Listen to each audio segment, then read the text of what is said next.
Dynasty Nerds on Better Sports Network. What did I tell you guys? Thursday nights are the best nights for sports. We had the Hall of Fame game last week. We've got the kickoff of the real preseason starting tonight. Look, I'm telling you guys, Thursday nights is where it's at. There's a reason that we're here live on Thursday nights. Welcome back, guys. It's Dynasty Nerds. It is the Better Sports Network, and we've got an awesome show planned for tonight. So, Dated Fork, how's it going? My guy from Monday Night Rants, Edward Rouse. Good to see you, buddy. We've got an awesome show planned for tonight. One, obviously, we've got to talk a little bit of preseason. It's the start of the preseason. We're going to be talking about that with Dennis Bennett. We're going to be talking about the Fantasy Football Expo as well.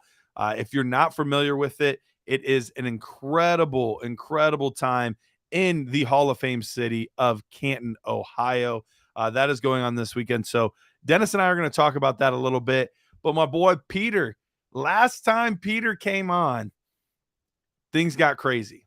Now, I have a couple of things planned for Peter joining us tonight. Oh, Peter even messaged, nice haircut. Thank you, sir. Appreciate it. Look, last time Peter came on, things got wild. So at some point, we might abandon everything we're talking about just to talk about whatever comes up in Peter's mind or in Peter's life or in Peter's world, because he is the Dosaki's most interesting man in the world. Michael Anthony says preseason and Dynasty Nerds know better Thursday. That's right. Just Josh, how's it going, homie? Sedated Fork says flying to Vegas tomorrow. Try to sneak in some hot tips if you can. Okay. I think I can make that happen. Well, especially, in that period in between guests, we can talk, my man. We can talk. Absolutely. But Peter and I are also the one thing that I do for sure have planned that I would like to talk to him about is this dispersal draft. Now, this is something that many people might not be overly familiar with. It's a little bit different of a concept, but we just did one, actually. We just did this with some of the guys in the Dynasty Nerds Invitational League. So we're going to talk about Peter's draft, how he did, how the board fell, and that kind of stuff. So I'm excited to talk about what dispersal drafts are, what it means, all that kind of stuff. So Tyler says that he's ready to go. I don't think we need to waste any more time. Peter, how's it going, my man? It's going great. I just got back from Nantucket and Martha's Vineyard. Whoa, look at you. And came home realizing that there's fleas everywhere. Oh, no. And yeah, or poor cat. But we're getting it figured out. So Edward says that you're working on a new intro song for him, and it's your African a cappella choir. Is this a true story? It's not. So he wants it to be. I would love it to be, but there might be a couple people that might be dead. I don't know. I don't know if we can resurrect this in more ways than one. Yeah. Other side of the country, there's a lot of things that need to go right, but I'm willing to give it a try but let's see. I don't think I keep in contact with any of my choir buddies anymore. So now, why is that? Was there a big falling out? Is there a big story that I need to know about? No, it was just homeschool people growing up. I was hoping there was like some dramatic twist, some dramatic story that we could talk about. No, I'm sorry to disappoint you. But all right. But yep. Let's talk football. Let's talk some football, Peter. You recently were a part of a dispersal draft. Now, Peter, Have you ever done a dispersal draft before? I did in the Dynasty Nerds Give Back League. I was a part of a dispersal draft there.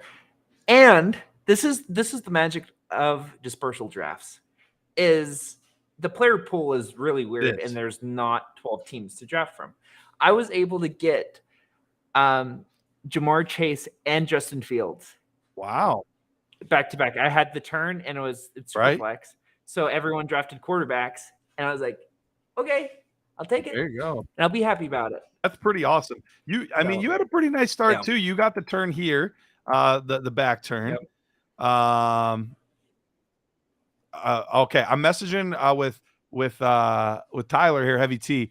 We're actually gonna get this put up on the screen at some point. We're not gonna do it just yet, but we'll get this put up so that way people can kind of see what it looked like. But let me explain quickly for everyone what a dispersal draft is if you've never been a part of it. So hopefully when you start your league, when you start a dynasty league, everyone is fully committed no matter what till the day that they die. But realistically, that doesn't always happen. And you have some people that drop off. Sometimes it's for, really good reasons. Like, man, like my life is just, I can't focus on football, like it happens. Sometimes it's just like, yeah, I'm just bored and I don't really want to play in this league anymore. Sometimes the worst reason is, and they'll never say this, but there were a couple teams in this league where this happened, where the teams are just terrible. And they're like, yeah, I don't want to have to suffer through how bad of a job I did with this team. So I just give up, more or less. So you have all of those different reasons. But then what you do is you take all of the teams that want to. So any team that's a vacant team or any team that just looks at their team and says, I kind of just want to start over from scratch. That happened in this league too. So we had 4 total teams in this dispersal draft. And you take every possible asset that those teams have. So all of the players, but also all of the picks, which is where it can get really interesting because you're drafting like into the future picks as well. So trying to evaluate where you draft a pick versus a player, all of it can get really, really interesting. So Peter, before we show the board, how did you feel going into it? And how do you feel like you did in the process? Oh man. So going into it, I misread the board. So going into it, I thought that I could go heavy on quarterback, which is always a good idea. But I didn't realize how steep the drop off was on tight end. So I'm currently entering this league with you basically what happened. I almost messaged you. I didn't, but what you and Dennis did to me in the all-time draft is almost what happened to you in this draft. Yep. And but so I'm so used to like getting later round tight ends that I really like. But yeah, I get Gerald Everett as my starting tight end now, which is and it's not fine. It's pretty bad. But I got Gerald Everett, okay, Irv Smith, and then Logan Woods, Robert Woods, Thomas. My bad. I saw Robert Woods. I was like, wait, who is Logan Woods? Whoops, Logan Woods. Both of them combined will average about 5 PPR points per game. There you go. And then a Noah Gray, which I actually don't mind, just in case a late round pick. Absolutely. All right. Well, let's go ahead and show the board, Tyler. If you wouldn't mind putting up this little draft board that I made on Google Sheets, and I don't know, Logan Woods. Is that Wolverine? No, he's Logan Woods. Logan Woodside is a quarterback. Oh, there you go. All right. So the way it worked is we went snake just like you normally would. And all of the players were listed on the left-hand side. Once they were selected, they automatically got taken away. So draft started off. Matt took Patrick Mahomes. Dave took Josh Allen. Rich took Justin Herbert. So then you were at the turn. Tell us your thought process here at the turn. I mean, there wasn't a lot of a thought process. Just looking at ADP and just the value there, you get Lawrence and Fields, and I'm not even that. So to be honest, I was tempted by the 101 here. Well, I was going to ask you, was Bijan in the realm of possibility for you? So here's the crazy thing: is it wasn't Bijan who I would be drafting here. I would draft Anthony Richardson ahead of Justin Fields. So you are all in on Richardson.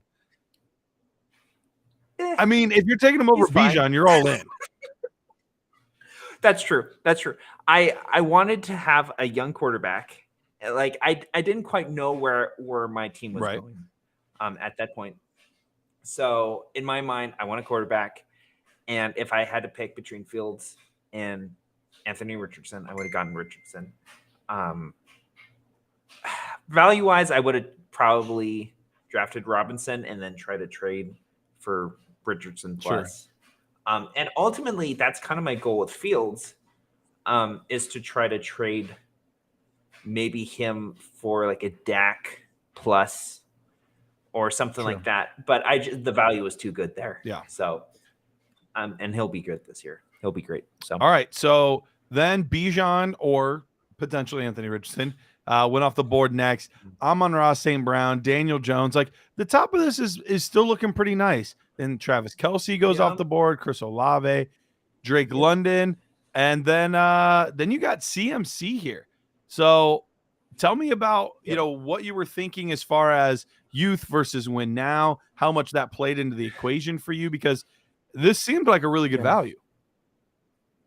Yeah, and so when it comes to these drafts, whether it's a dispersal draft or a startup or even a rookie draft, I mostly, especially when it's the first 3 picks, I draft almost exclusively off of value because I don't want to enter a draft thinking, okay, it's going to be like I'm going to be young or I'm going to go full contending mode, because you can't predict what picks you're going to get. So here with Christian McCaffrey falling, even though it kind of did put me in a weird spot because CMC is a contender play, but he does offer enough value that if I wanted to rebuild, I can, and I can trade him away for value to a contender. So that was my mindset. Just too good of a value. I loved him. No, I agree. I was surprised he didn't go sooner, to be honest, but I get it. I understand what everyone else was doing, but it did surprise me quite a bit. So then you get 105, which we've already had our rookie draft. So you can tell everybody who you took with the 105. Yeah, I took JSN because I don't. So first off, I'm a Seahawks fan, as you can tell by my Mariners jersey. I do not have any shares of him in any league. Yeah, so because I mostly traded back from the 105, 105, 106, just for future capital. So I just wanted him. And side note, let me say this really fast. So what the perk of what I did is I get value. But if you look at Rich's team, he came in with 101, and even at this point, I'm pretty sure he was in the mindset of going young. Yeah, it looks like so so getting the 101, getting Drake London, and then you see him getting all the picks and stuff. There is a perk to coming in with that mindset of I'm just going to go youth and picks. And so that's something with Dispersal Draft. But yeah, JSN, I'm excited to maybe watch him tonight. Yeah. Well, I mean, pull him up while we're hanging out, man. If you see him make a big play, we'll throw it up on the screen. But right after that, then Kenny Pickett went, Christian Watson, Cooper Kupp. So Matt going full on win now. TJ Hawkinson, Jahan Dotson, and then that wouldn't hurt. Then this is what surprised me. I'm shocked it took this long for the 2024 firsts to start going off the board, because with the exception of potentially Matt's team, none of these teams are probably going to compete for a ship. And with guys out there like Marvin Harrison Jr., Caleb Williams, Drake May, Brock Bowers, I really thought the 24 firsts were going to be a hotter commodity. But the first one finally went off the board after Dotson, after Hawkinson in a non-tight end premium, after Christian Watson and Kenny Pickett, like after all those guys. I thought for sure, because I loved your draft up to this point. I thought you did a fantastic job. But then right here, I was like, oh, he's definitely taking one of these first. And you didn't. And I was shocked. So tell me why you think Calvin Ridley and Michael Pittman Jr. were the better options over the 24 firsts. So I got greedy. And sometimes you take a swing and you miss. So in my mind, I can, if I have Christian McCaffrey as my RB1, your RB2, as long as he's a starter, doesn't have to matter too much. And at this point, it still could have been even Jahmyr Gibbs. Yeah. So then with Ridley, I'm like, okay, he can be wide receiver 1. I kind of bought into the training camp hype, which is something I've been trying to not do. Michael Pittman as my wide receiver 2, or JSN as my wide receiver 3. That's a really good wide receiver core. Yeah. It's a good wide receiver core. So in my mind, I forgot how fast the drop off was. This dispersal draft drops off. So that was my mess up here. I love Pittman. I would trade a 2024 first for Pittman. Ridley is the pick that strikes me as kind of a aggressive contender move, which I look at my team now and I'm firmly in the middle. Yeah. So I don't know how much that's actually going to help. Yeah. Me. So after those two guys, now I like both of those players. I don't have any issue with that, but just knowing that all of these teams, with the exception of one coming in, were non-playoff teams. One of these teams had the 101. One of these teams had the 103, or would have had the 103 if they hadn't traded it. And one of these teams had the 105. There's probably not going to be many contenders coming out of this. Now, right after that, Rich then took one of the other 24 firsts. Then Russell Wilson went off the board, which I thought was pretty good value, seeing where Kenny Pickett went. And then Matt, despite being the contender, went with the value, and he called your bluff a little bit, saying, I don't know if Peter's going all in. So he took your first round pick. And then Mike Williams, of course, because he loves Mike Williams. Dave went more of a win now move with Derrick Henry. James Cook went. So when you get to 201 and 203 that you picked here, which I have no problem with these picks, but was Joe Mixon, Dalvin Cook, James Conner, were those guys possibilities for you here when you were thinking I might still be able to be a win now team? Yeah. So right there, I was like, everyone kind of sucks. No. And that's where it's kind of the whole stay water thing is very good. Sometimes it can kind of bite you a little bit though, because all of a sudden you kind of panic a little bit. And so in my mind, and it actually turned out pretty good for me. I drafted Charbonnet and Mingo, which are great selections, which I was super happy with where I got. So in my mind at 201, I drafted thinking, okay, I could get Charbonnet here.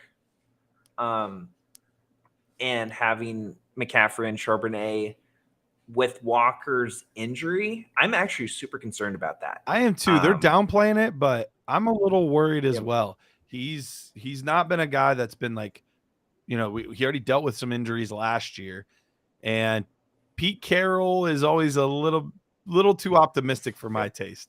So, well, and it was the same injury. It was a groin injury, and the same thing happened last year with Carroll being like, "Oh yeah, it's fine, everything's gonna be cool, man." So I'm actually buying into Charbonnet this year. So in my mind, okay, I can still contend. And 2 or 3, I was hoping to get Mingo, and I got him here. So, I'm really happy with the players, but strategy wise, this is where I start kind of ending up in the middle of the GM. And it's a tough spot because I'm with you. I like taking whoever I believe is the best asset, regardless if I'm win now, not. I like trying to take just the best asset, but yeah, it can be tricky. So then 205 went off the board next. Joe Mixon, Dalvin Cook, who we mentioned, James Conner, David Njoku, Rashad Bateman, and then Peter, you went back to the well. So you started off a little bit more win now with guys like Christian McCaffrey, Calvin Ridley, but now you've kind of embraced a little bit more of the not rebuild, but planning ahead kind of thing. Yeah. Yeah. So I was looking, and in my thinking, I want to be able to trade these 2024 picks for vets. In my mind, I was still thinking contender. So I was like, okay, can I send a 2024 second for a Hopkins? Or like a player like in that range that could be a rental?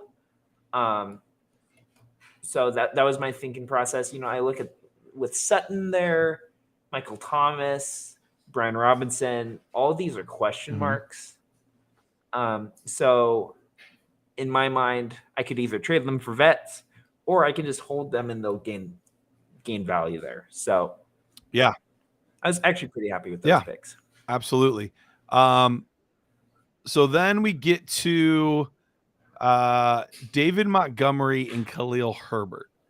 So what were you thinking through here? Because I was with you the whole time. Honestly, the only time I wasn't with you was when you didn't take your first, because that's something that I would have really wanted to have as an insurance policy no matter what. Because if you're a contender, you can always trade away your first and get a player. If not, then you've got that to like fall back on if things don't work out. So other than not drafting your first, I was with you the whole time. Here's where I was like, I get it if he's trying to win now, but the picks are throwing me off. So why go kind of back into a win now with Montgomery and Herbert? So once again, it's entering this realm of value. So example, David Montgomery, then the next couple picks for 209, 2024 second, which did Baker Mayfield really go right there? Yeah. Was that really how big the drop-off was? Yeah. It went from Khalil Herbert, 209, 2024 second, and then Baker Mayfield, Kate Otten, Darnell Mooney. So in my mind, Montgomery is worth around a second, 2024 second. And I actually really like him this year. And so just as a contender, if I'm not a contender, just the value that he could bring to a contender, I'm thinking, okay, I can get more than a second from him.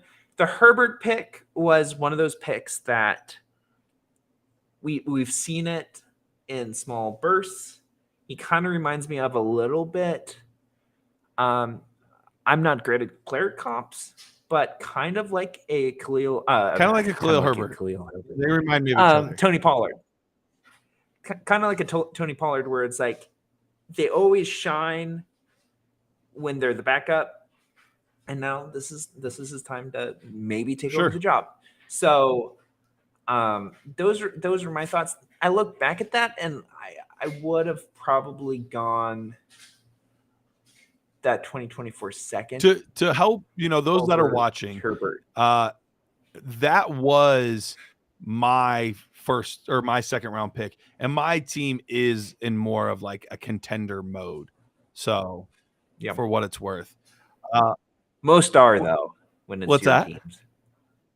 Most are when it's your teams though. You're pretty good. I'm all in, baby. I'm all in. Although this league, I've been like last year, my team was dominant. Like I was like 12-2 in the regular season. Get gooked. I didn't even make it to the ship. Like I lost before the ship. Oh, man. That's been my luck in this league every year. Make the playoffs every year, dominant team. Something happens every time. Sedated fork. I was not actually considered that would be a smart move to have Gibbs at 105 and then Montgomery as a handcuff. The whole time I was either going to try to trade back from the 105 to the 106 to draft JSN there or draft JSN at the 105, but I wasn't able to move back, so I just drafted him at 105.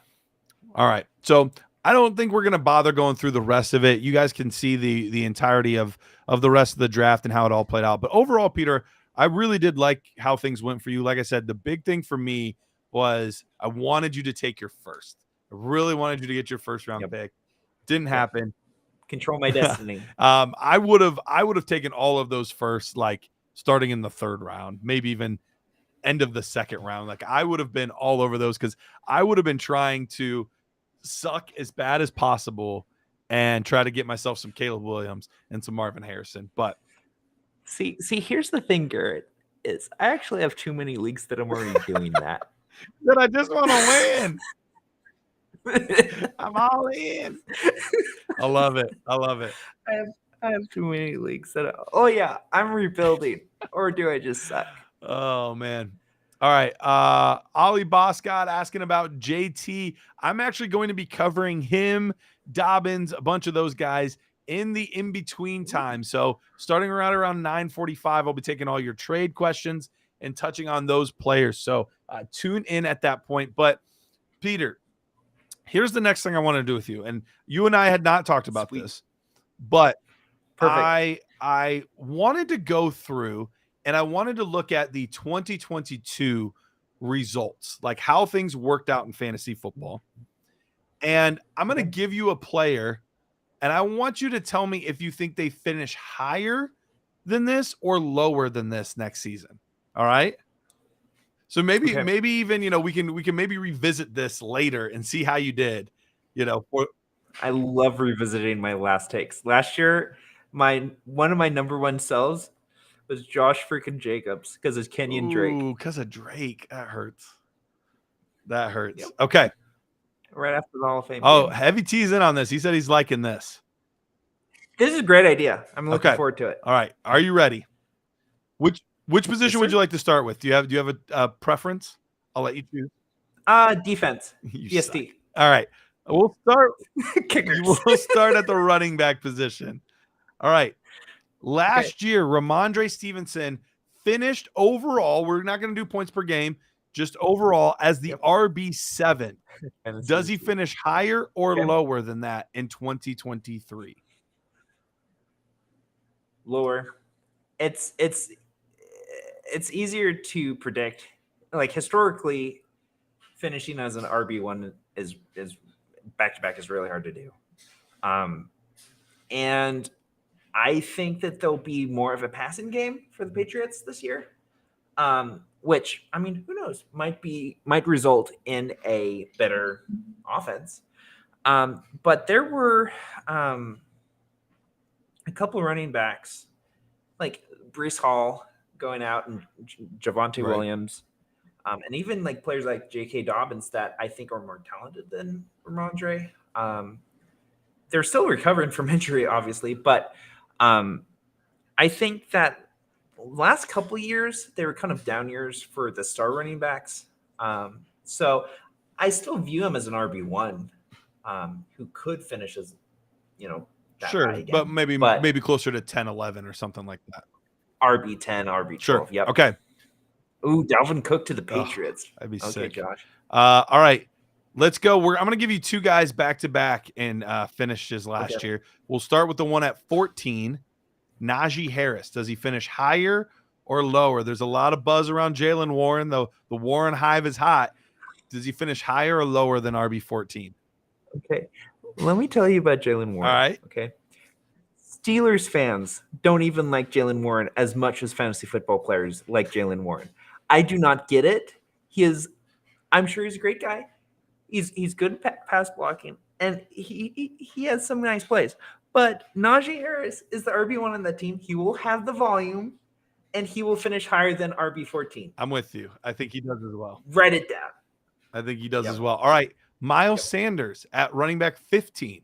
Does he finish higher or lower than running back 15 this year? Oh, it's hard because I really like RB15. That's a good spot. Yeah, because he'll have some good games. He'll probably be injured for 3 or 4 of them. Can he get the passing work while also somehow keeping his ability to be a goal line back? There's a lot of questions there. I would say, if I had to say, which I do have to say, you do, lower. Because just looking historical numbers with rookie quarterbacks, you usually have a little bit lower offensive easy for you to say. Efficiency. Yeah. All right. Last one at the running back position. Travis Etienne. He finished last year as running back 17. Higher or lower this year? So I have a funny story All right. about this. Let's Travis. hear it. So I don't know if all you guys know this, but I also run most of the tweets or the zeets or however they're pronounced on the Dynasty Nerds Twitter, and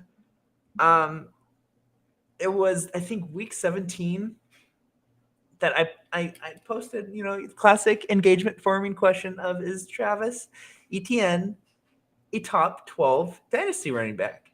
And usually I'm pretty good with like picking the right number, right? To have some discussion. I got freaking slaughtered. Really? People were saying like, this is such a bad tweet. Who tweeted this? He's obviously top 5, top 6, top 7. And I was like, what am I missing? I mean, dynasty-wise, people did love him. Yep. I felt so good. I think it was this week's show or last week's show when you guys were talking about the Jaguars backfield and you guys were talking about it. And I was like, see, it is a good question. You guys just didn't know it yet. Yep. I would say lower. But close. Yeah. He'll still be our RB2, but yeah. All right, let's go to the quarterback position. And I already know how Heavy T feels about this because he does not believe in this guy at all. And I'm pretty sure I know where you stand on this because last time we talked, you said you don't believe in this guy like I do. But quarterback 6, Justin Fields, higher or lower? Higher. Oh, okay. Because let me tell you this. I know. And here's my reasoning. Redraft. Where's my camera? Okay, redraft and best ball. I love Justin Fields. He will put up points. He has no competition as quarterback. Will the Bears be good? No. For Dynasty, I am off of Justin Fields. So you think he's losing the job? That's what you're saying. Yeah. He's going to Tim Tebow it up, though. Okay. So I would love to be wrong. Because if I'm totally wrong, he's another great quarterback. I just drafted him in this league, but I think this year he does have that ceiling. He's an amazing rusher. But there's just question marks about his passing, which is fine. If we will see. I'm a believer. Yeah. Number 8, Trevor Lawrence, higher or lower than quarterback 8? Lower. Not by much, but I actually think that Jaguar team regresses a little bit. Okay.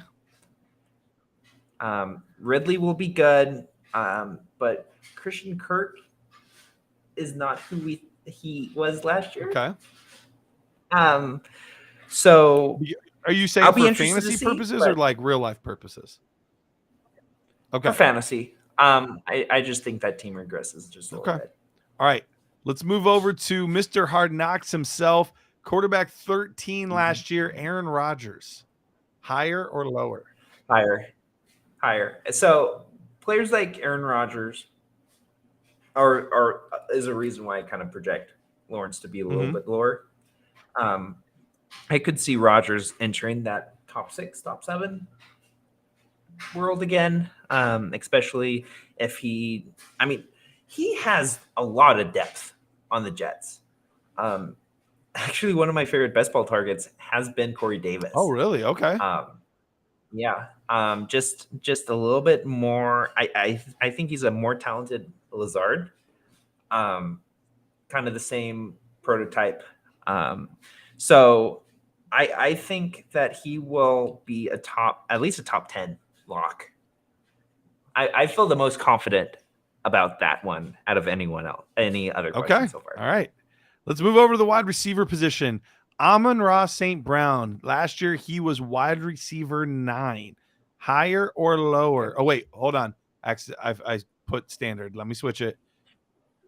Ooh, standard. I Shout out to almost Dennis. Messed up bad. All right. He was 7. So higher or lower than 7 for next year, Amon-Ra St. Brown? Oh man, Marcus, we will be there, my man. We will be there, or I'll be there. Peter, you're not coming, are you? no, I'll miss it this year.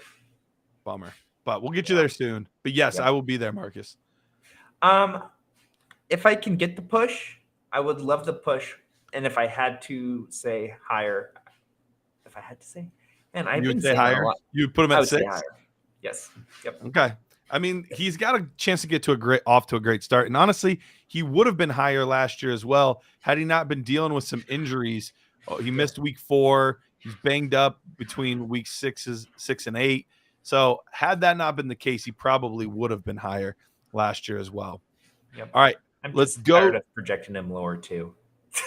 I keep getting proved wrong every year. All right. Wide receiver 15, Brandon Ayuk. Higher or lower? The Ayuk hive has been pretty hot so far this year. Lower. I'm not buying it. You're He'll be out on good. Ayuk? He'll have some. He'll have some good games, but I don't know how his playstyle and Purdy's playstyle really go together all that well.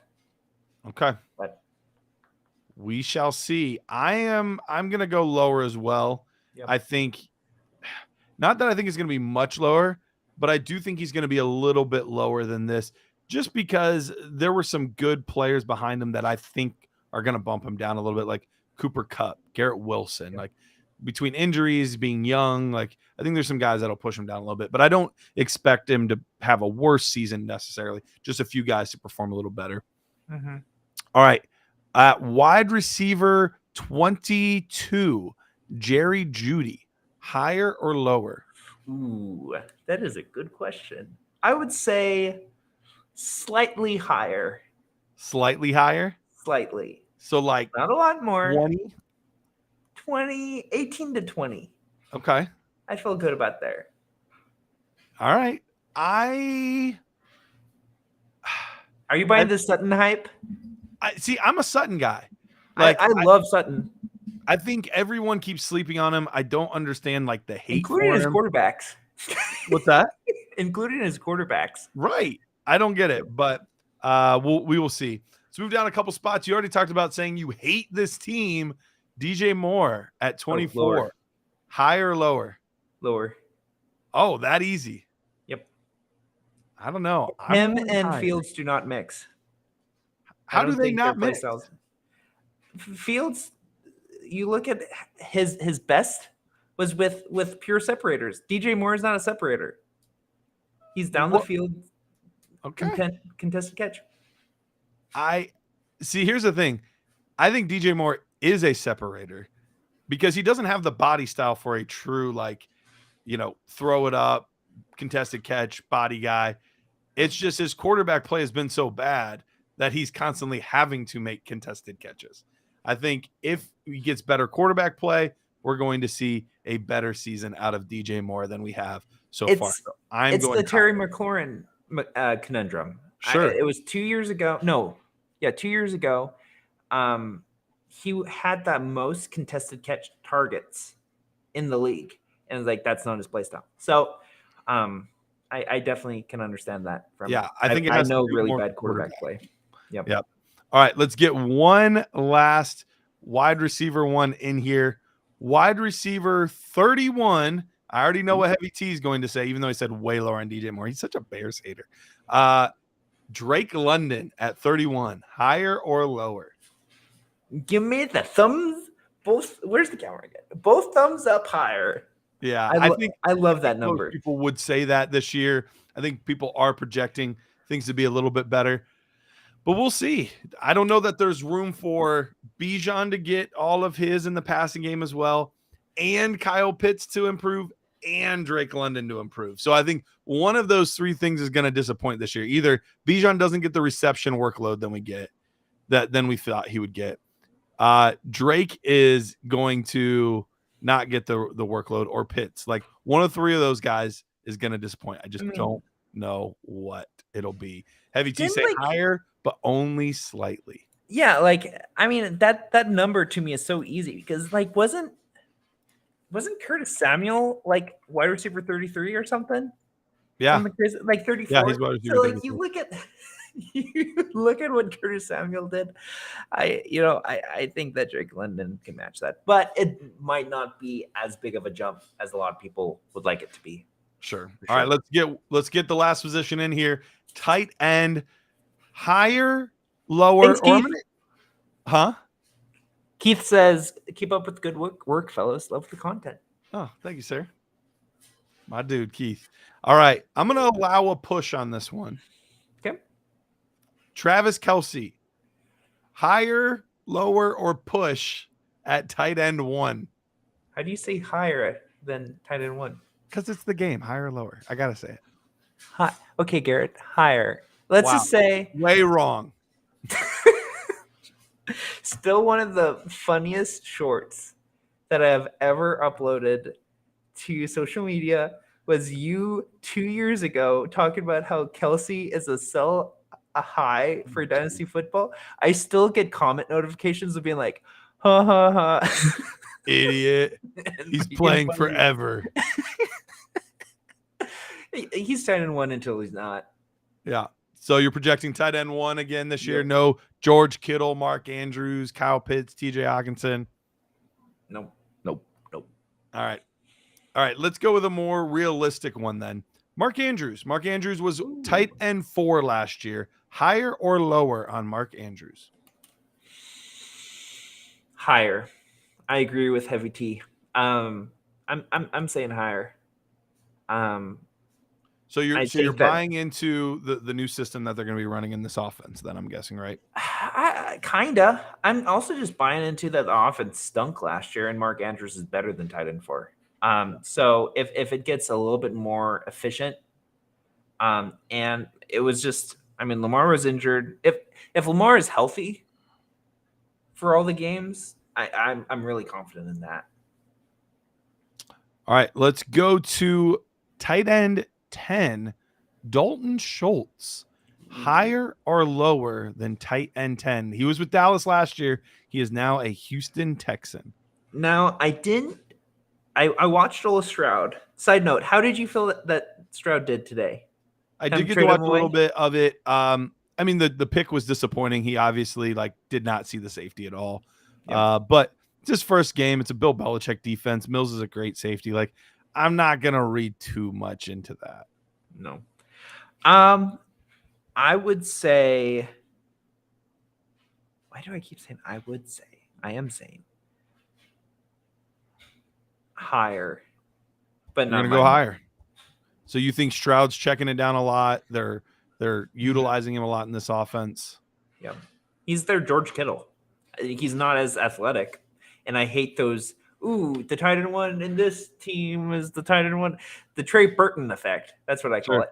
But he has shown in the past that if he is asked to be the volume option on an offense, he can do very well in that. So awesome. All right. Yeah, I had a tough one. I had a tough time with that one. Last but not least, right behind him at tight end 11, David Njoku.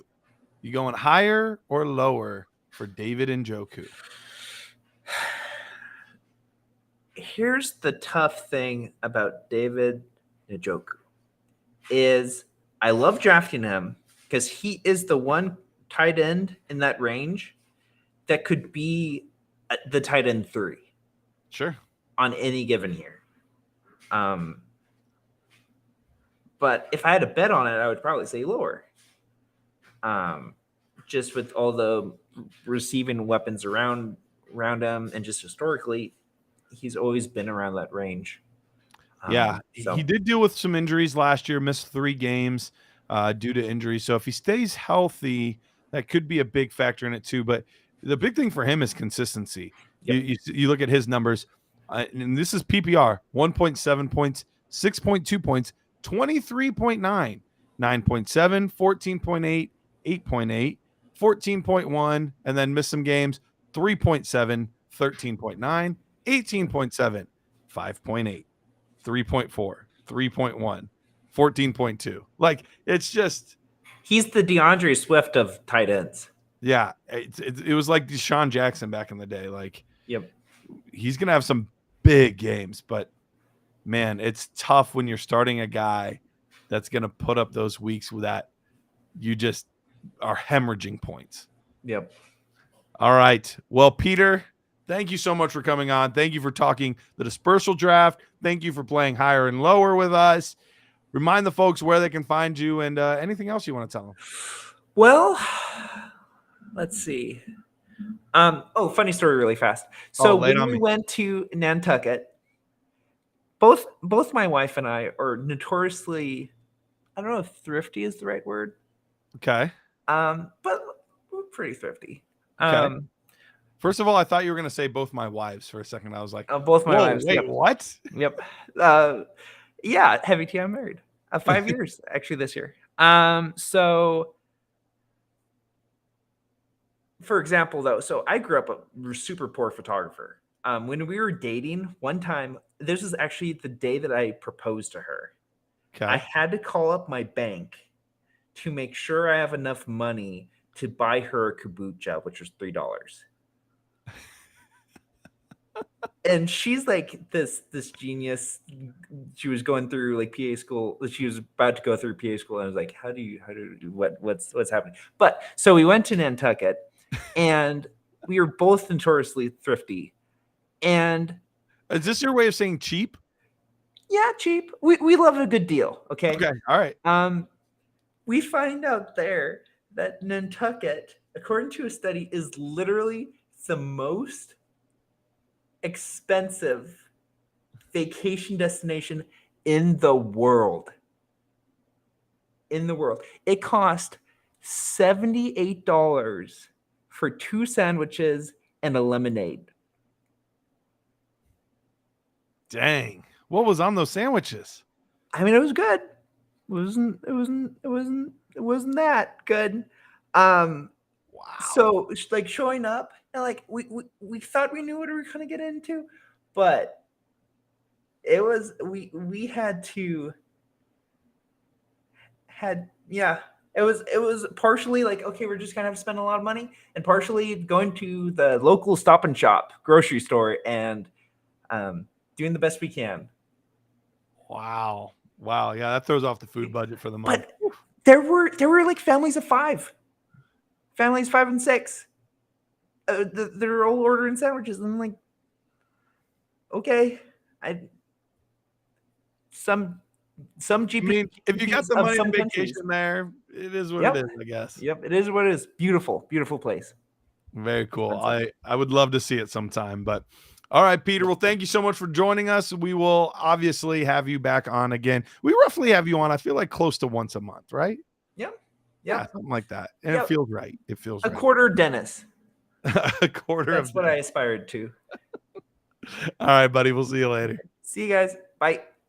All right. We will take a quick break. When we get back, make sure to get all of those trade questions in, even maybe some redraft questions in. I'll be talking a little bit about guys like Jonathan Taylor, J.K. Dobbins, some of these holdout, these running backs. We're going to do all that when we get back here on the Better Sports Network. Breece Hall right now, and I've talked to plenty of high-stakes players, I'm sure you have too, Kev. Had Hall not torn his ACL last year, he might have been the 101 in drafts this year. That's how good he was looking last year, and obviously with the addition of Aaron Rodgers. At the 305, running back 11 behind Derrick Henry and Ramondre Stevenson, right ahead of Jahmyr Gibbs and Najee Harris. Your thoughts on him as a mid-third round pick? How have you been attacking him? Have you been getting him at that spot so far this year? Yeah, if I start out with 2 wide receivers, Breece Hall is right at the top of the queue coming into the third. If I knew he'd be healthy for week 1, I'm still a little. Well, he'd be going higher than the mid-third. Right. He may go 101 or RB1 at least. Yeah. But I don't think we know that, even if he's healthy in spring and the summer. Mm-hmm. I still like if I'm running a team, if I'm the coach, I'm bringing him back slow. Like he's on a pitch count. Like I want him for the end of the season because I got Aaron Rodgers for the playoffs, right? Like even if he's fully healthy, I would work him in slow. But that is actually what you want. Like he's still going to get the high value touches. So, yeah, if we know he's healthy, he's a first rounder. So, like, if he's sitting there in the third, especially when I get 2 wide receivers to start, I'll take Hall all day. Yeah, it almost makes you think that the uncertainty with Breece Hall has made him unfairly fall too far, right? Like, right. Because we're talking about the team here in June. They're still hoping that he's ready for week 1. This is not, oh, we'll see what happens. Oh, we're taking it day by day. Oh, we're liking how he's coming along. No, they still think by week 1. And the fact that we have that timeline, I think, maybe bumps him up, especially as the drafting season gets deeper and deeper here in July and August. Maybe we start seeing him go up the boards as well.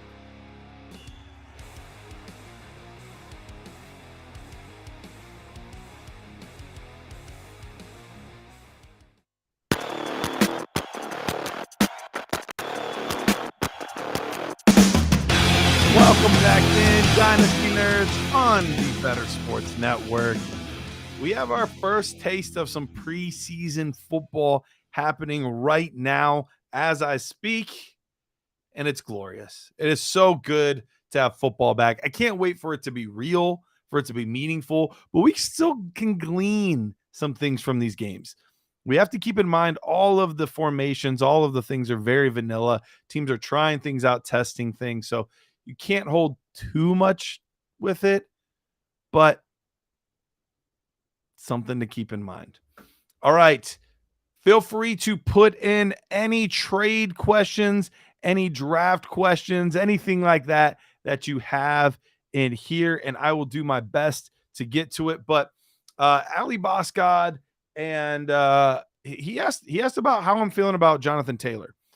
And I wanted to get into not just Taylor, but I also wanted to get to Josh Jacobs, J.K. Dobbins, and even some of these other running backs that are holding out right now. Now, here's where I want to start with. Let's start with JT because he's probably the most significant of all of these. First of all, this situation is ugly.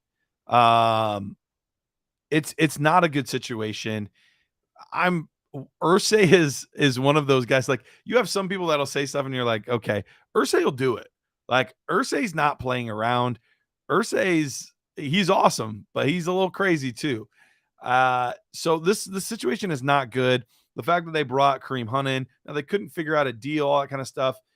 All that to be said, Jonathan Taylor's going to be back.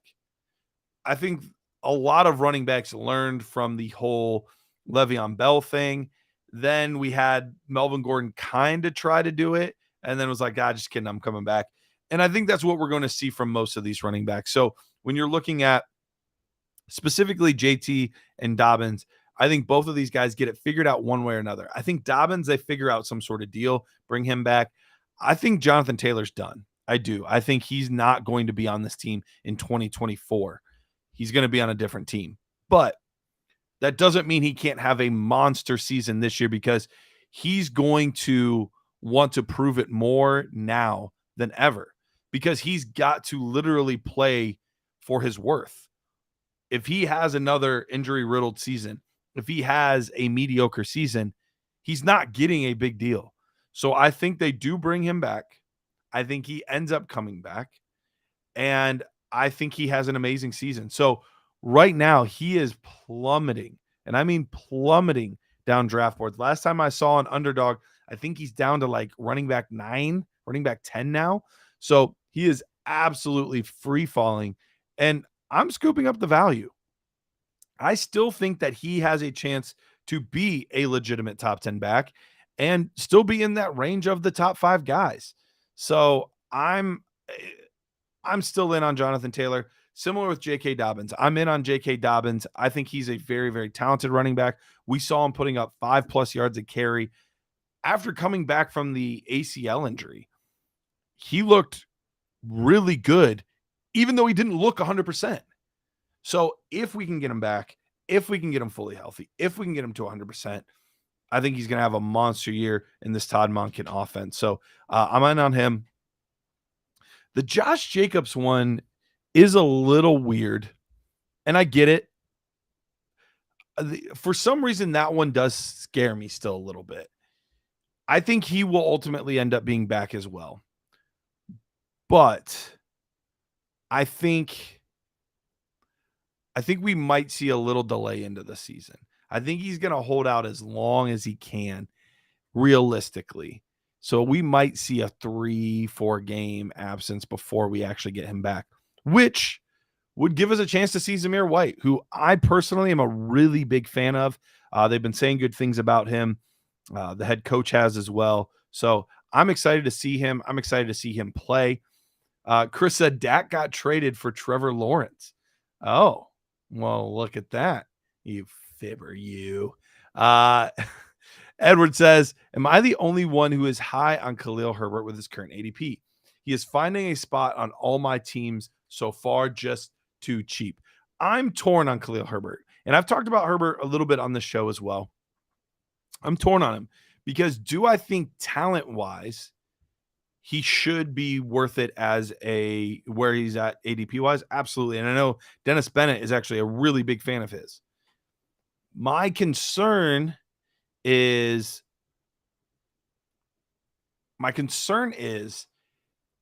what happens midway through the year. Because typically if you're in love with a guy as your starting running back, you're not bringing in lots of competition. And they brought in Donta Foreman, and then they drafted Roschon Johnson. I think long-term they want Roschon to be the guy. And even though I think the Bears will be better this year, I still don't think they're going to be a great team.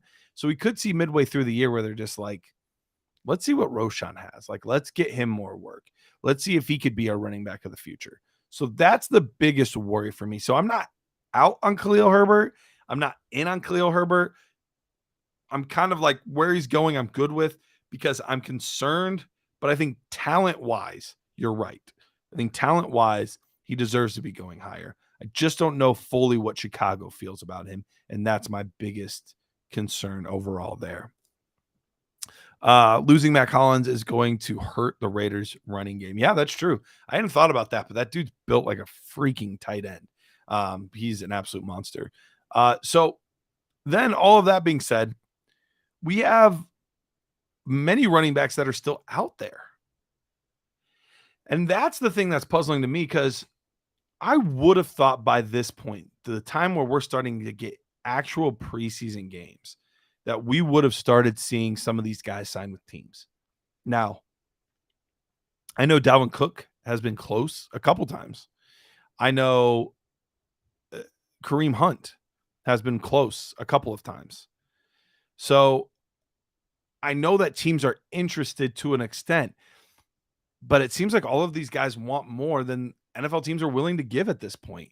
And that's going to be tricky. And honestly, I haven't heard really much of anything around Zeke. I haven't heard much of anything around Leonard Fournette. A couple visits a while ago, but we haven't seen much at all.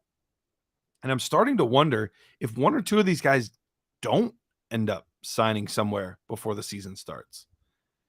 And they might just be at the point where they're going to wait until they see if there's a significant injury to a team that has a big time running back and just wait till then, which makes it really difficult for us to draft.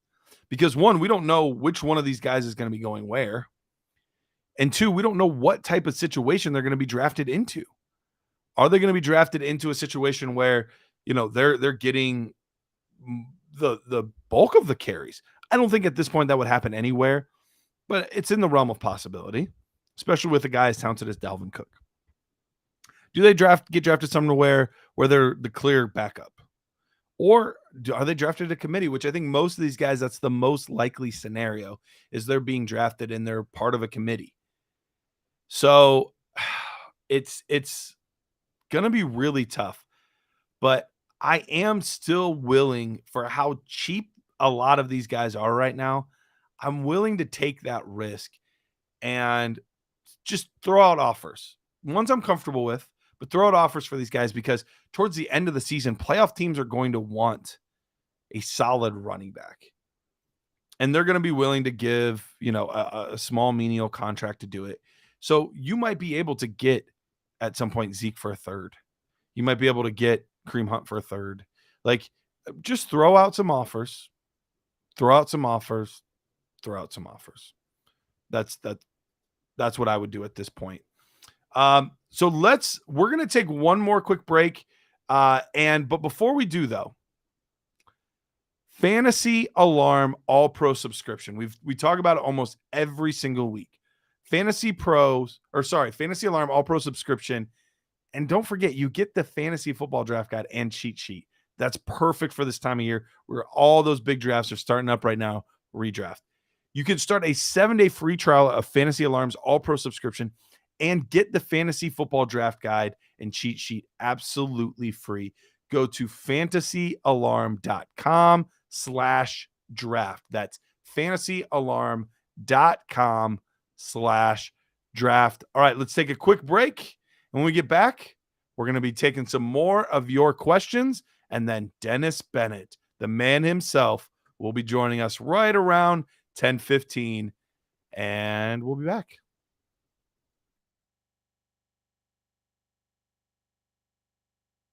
What can we expect from you out there on the track tonight? Listen, I have a wife, 2 kids. I have, full-time jobs. I'm never nervous. I don't even know what that word means. Can you explain what nervous means? No. I'm ready to have fun. I've never done anything like this before. I got asked to be a part of this.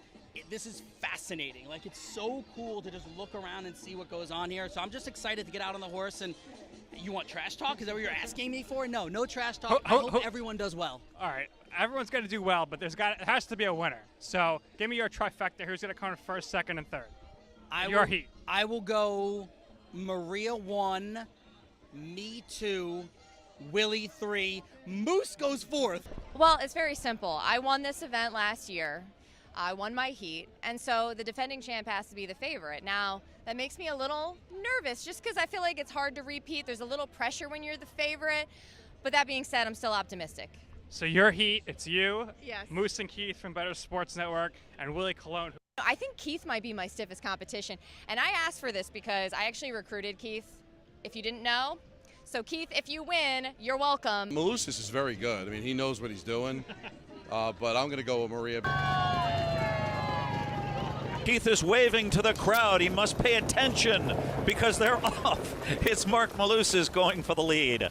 Maria Marino on the outside, and now Keith Irizarry on the outside with speed, and they're 3 wide into the first turn. Woo! Mark Malusis is locked in for his life. 138 and 2. They're into the stretch. Sportscasters Derby 2. And still in front, Keith Irizarry. And now Mark Malusis is trying to squeeze on through. Come on! Back! Come on! Let's go! Come on, kick it! Dig it! Yeah! Keith Irizarry. Keith, you did it all the way, wire to wire, over Mark Malusis. Awesome! That was so cool! The champ is here! Keith, what was it like being out there? Adrenaline rush, you were doing the Instagram Live, so there was no panic. You looked cool, calm, collected the whole time, and you won it. I felt really comfortable. I did. Like, I know you were joking with me before. Are you nervous? Are you whatever? What are you? David, the driver, was awesome. He's like, we're going to win this. I said, all right, let's win this. And he said, let's go. Yeah, I just felt really comfortable. I did. It was fun. We're in the lead. I got Maria Marino on the right side of me, and I'm like, oh my gosh, she's going to beat us, right? And then out of nowhere, you see Moose coming up this way, and we feel him breathing down our neck. And I'm like, Moose no! on the loose. Watch out. Moose was definitely on the loose, and we just got Moose by a neck, a nose, whatever you want to call it. Yeah, but again, all of this for a great cause, and it was absolutely awesome to do this. It was cool.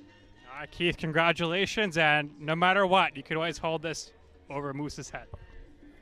Yeah!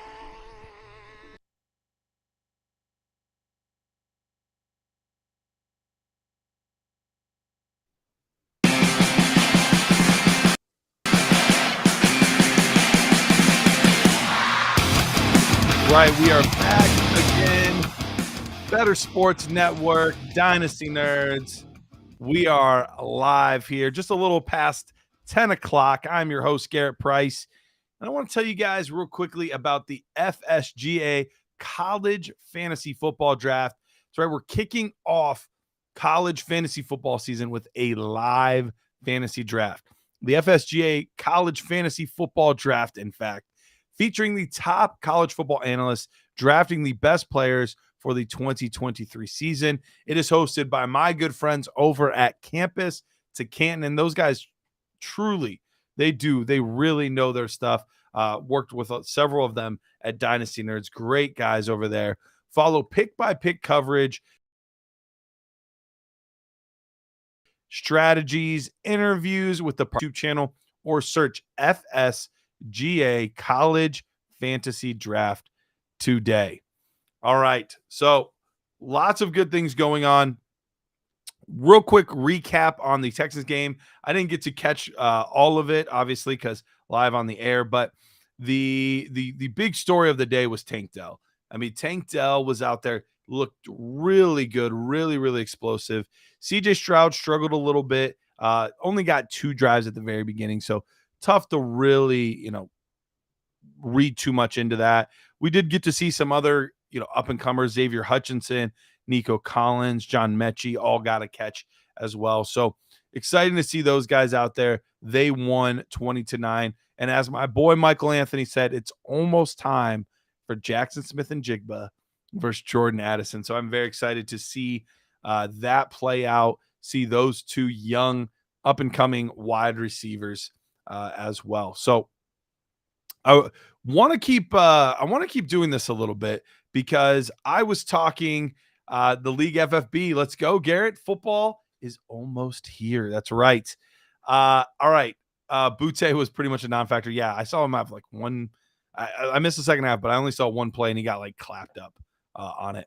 But I want to keep doing this with you guys. If you guys don't have any trade questions, if you do, feel free to put them in the chat, and I will get to them now before Dennis joins us in less than 10 minutes here. But I had a couple more names that I wanted to get to with Peter that I didn't have time to get to. So I want to ask you guys, what are your thoughts? And I know Tyler is ready to go because he answered on his own each and every time, like split second after I asked it. He already knew higher or lower.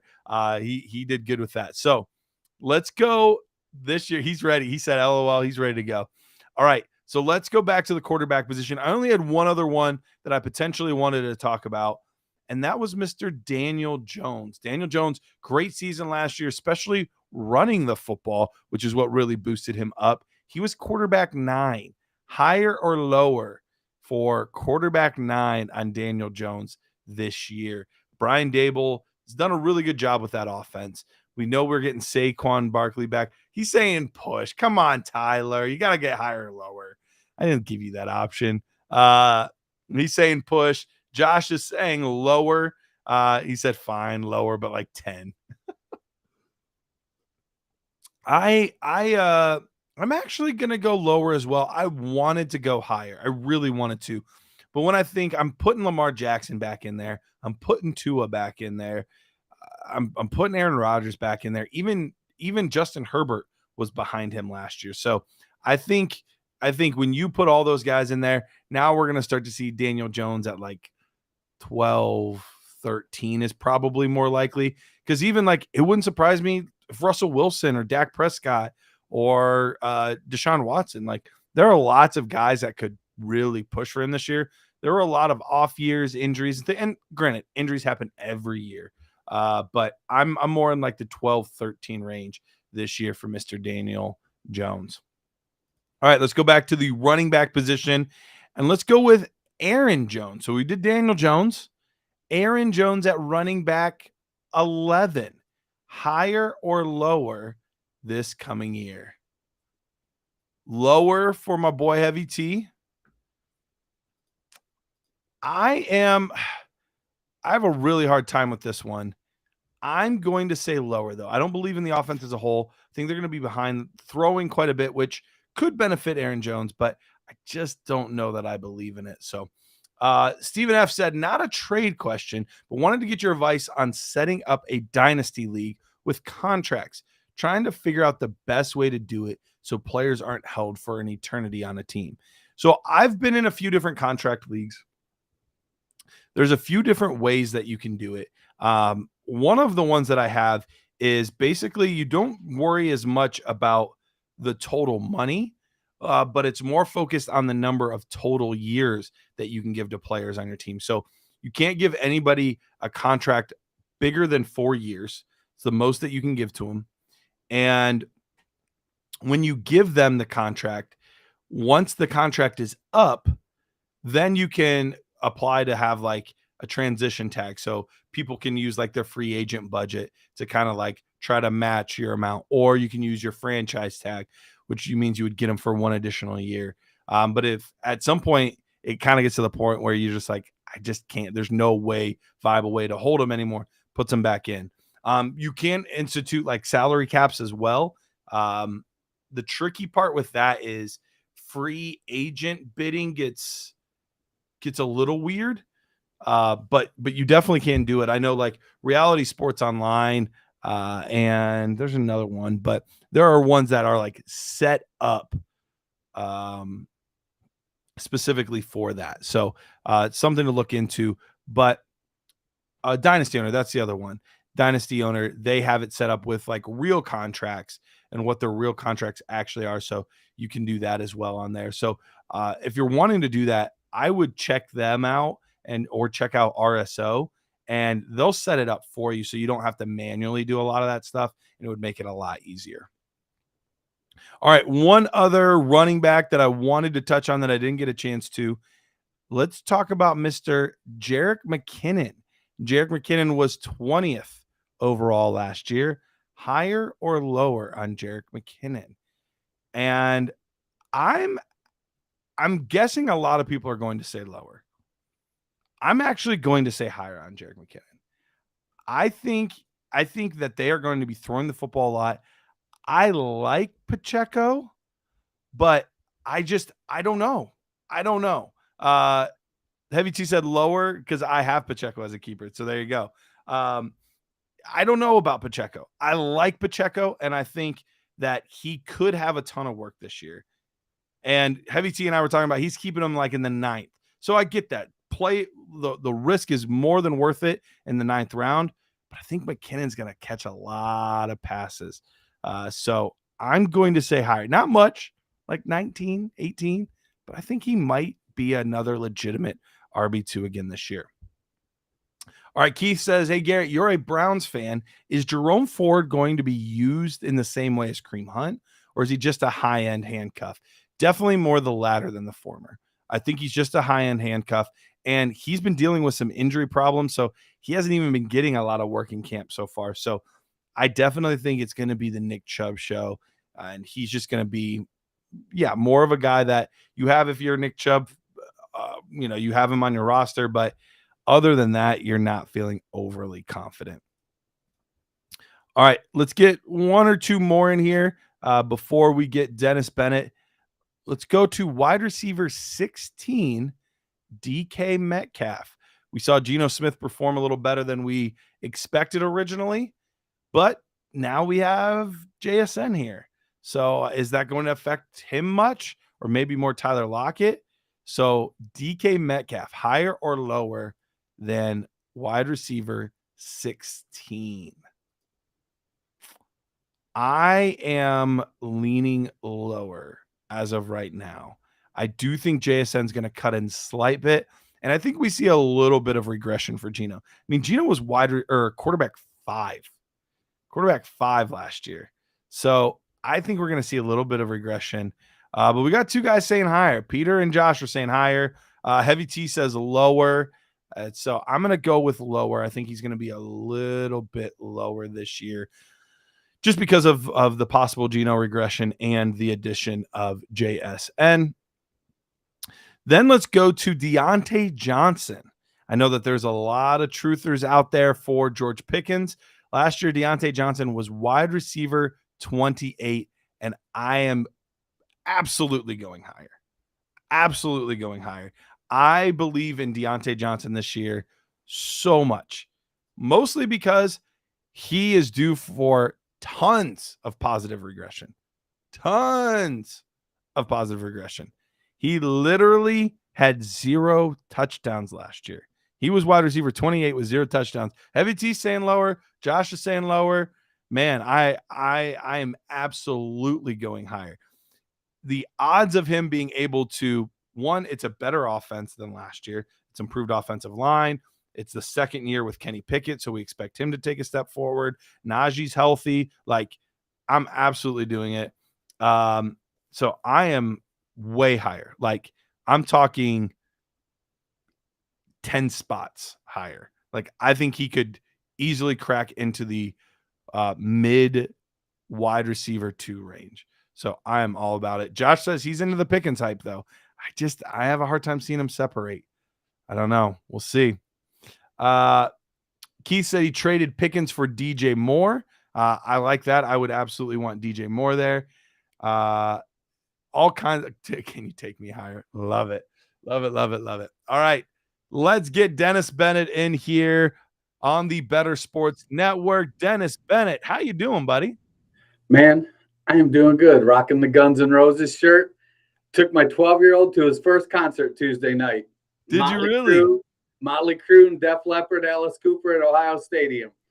How cool was it? It was very cool. I love Motley Crue. It's the 4th time. I think he might have enjoyed it too. Actually, tonight, my 18-year-old took the 12-year-old up to Cleveland, and they're at the Gojira and Mastodon show. So, look at this guy's getting all kinds rock of and roll before the kids head back to school. It's crazy to think that a week from tomorrow, I'm moving my kid into the dorms at OSU. That's wild, man. Are you excited about that? Or are you sad or a little bit of both? I mean, it's like 20 minutes away. I mean, yeah. It's like my wife's like, oh, we got to figure out what to pack. I'm like, he's 20 minutes away. He's going to take a backpack.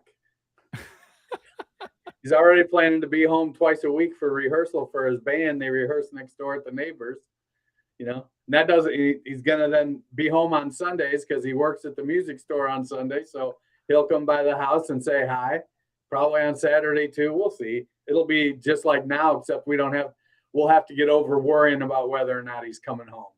There you go. There you go. Well, Dennis, we've got an awesome night because one, I mean, football's back. So that's exciting in and of itself.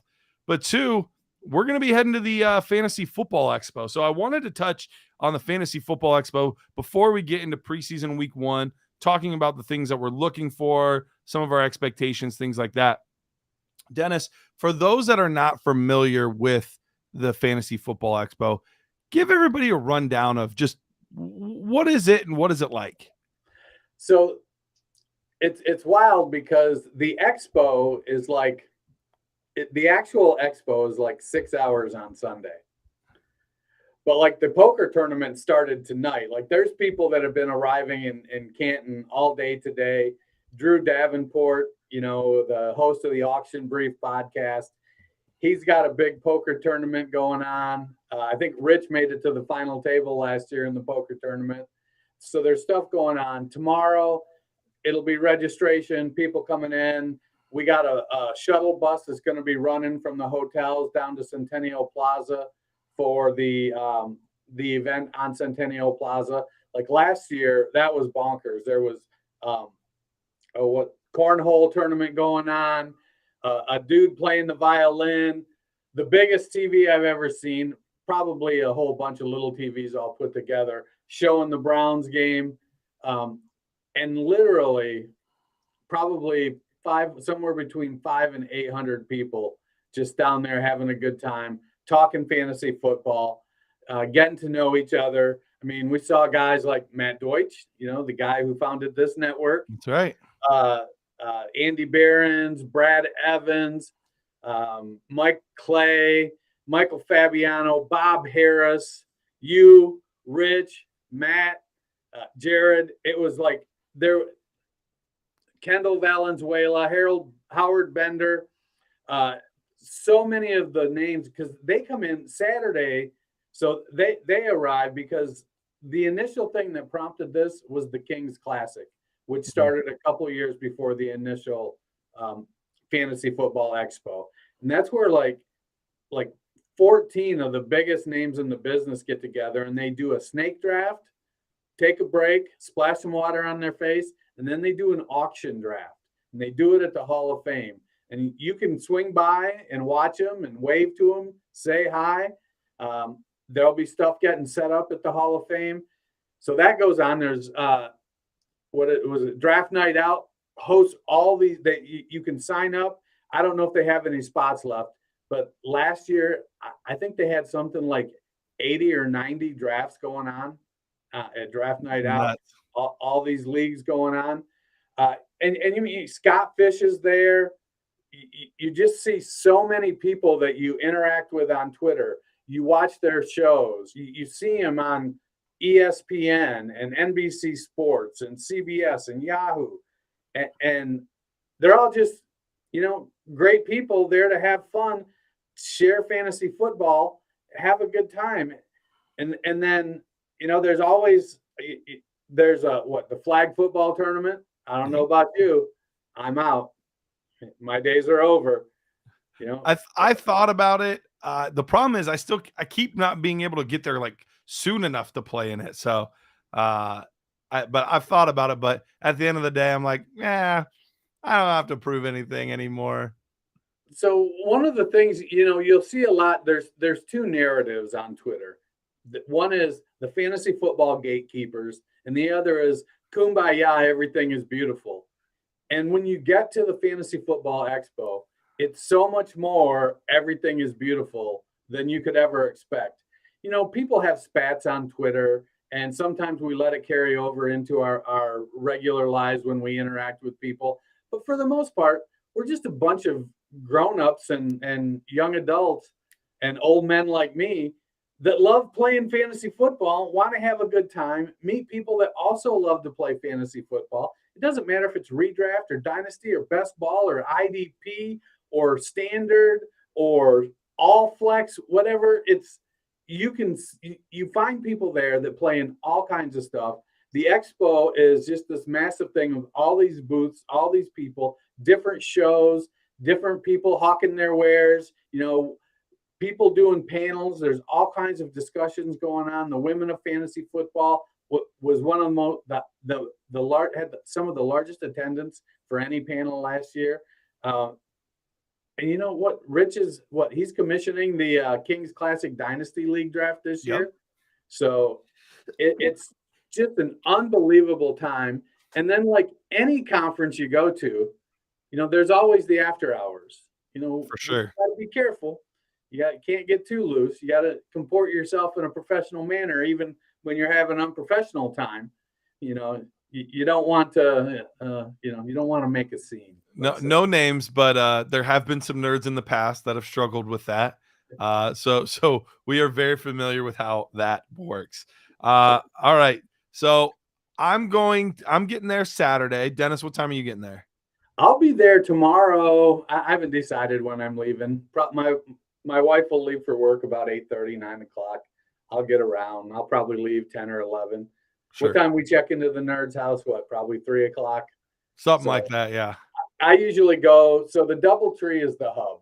So I usually go and hang out at the DoubleTree until I can get in. At 8:30 tomorrow, I got to be back at the nerd's house because I've got recording the Fantasy Football Expo. Our Fantasy Football Roundtable. We'll be broadcasting at. It's our last division breakdown show. I just need to get it done. We're at the last. We got to get it done. So I'll hop away from the plaza, go back, do that, then go back to the plaza. I may look old, but I can hang. That's right. Only because I don't drink. If I drank, it would be a total fiasco. But Yeah, well, if you are in and around the Canton, Ohio area, I would say within 3 or 4 hours, I would highly recommend coming down to the expo. The event the night before, you mentioned the Centennial Plaza. Last year, we were at the Pro Football Hall of Fame field, and we did it at the field. This year, I think it's actually inside the Hall of Fame. Yeah, the actual expo is in the Hall of Fame. The Friday night event is at the Plaza, Centennial Plaza. Okay. And then everything else Saturday and Sunday is at the Hall of Fame. We'll have a shuttle bus running between the hotels. You can't drink on the bus. Don't get riled up. Be nice to your driver. Tip him. He's driving. He's driving, so you don't have to. But yeah, so come on down, say hi, hang out. Every year I meet tons of people that listen to the shows and that kind of stuff. And it's so fun to get to talk with them and, hear their thoughts on things. And, oh, I thought you guys were going to be more like this, or I thought you were going to look more like this, or I thought you were, it's always really, I thought you were going to be shorter. I thought you were going to be taller. There's a lot of Roadhouse there. Oh, I thought you'd be bigger.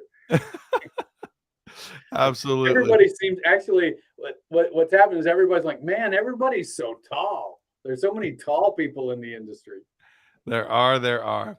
All right, Dennis, let's get to some of the preseason discussion here.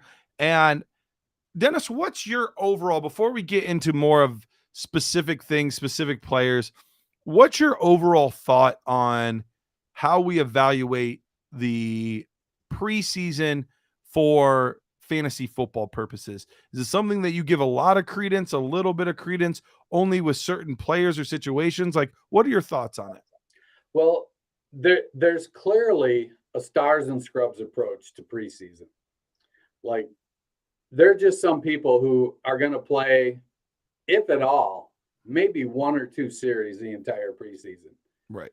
But we know what we're getting. We know, Sean McVay said Matthew Stafford and Cooper Kupp aren't going to play in the preseason.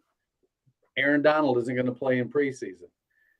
A lot of these players, they're just not going to play, or they're going to play very little.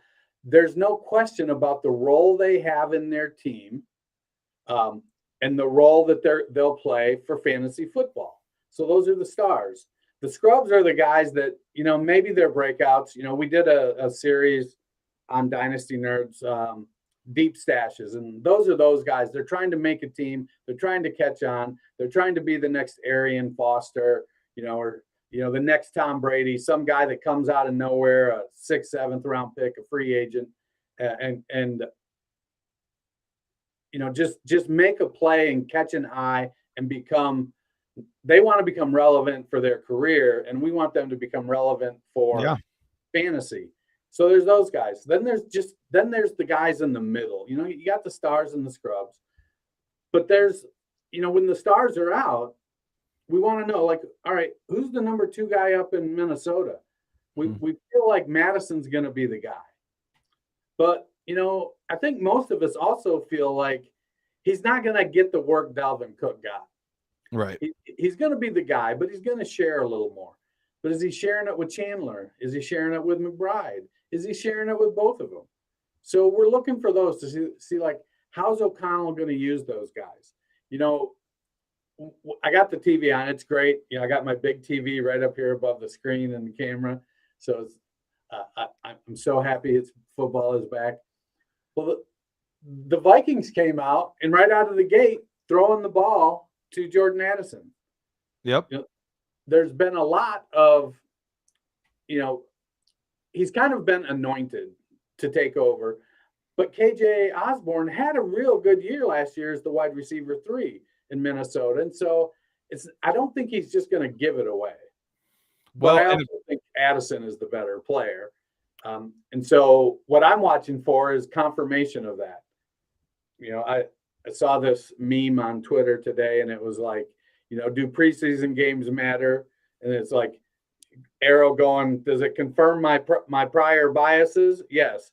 Does it go against my biases? Then no. And that's kind of, it is, but we have to acknowledge we have those biases. Sure. So we got guys we like. We were talking about, you and Peter were talking about Khalil Herbert, and your concerns about him being the previous regime's player, not necessarily the guy, but a player. And me being like, I think this could be the guy this year because he has the explosiveness that Deontay Foreman doesn't have. And Roshan Johnson is a rookie. And I think Roshan will be able to carve out a role as the passing. I could see Roshan and Herbert coexisting as the 1-2 punch. Maybe.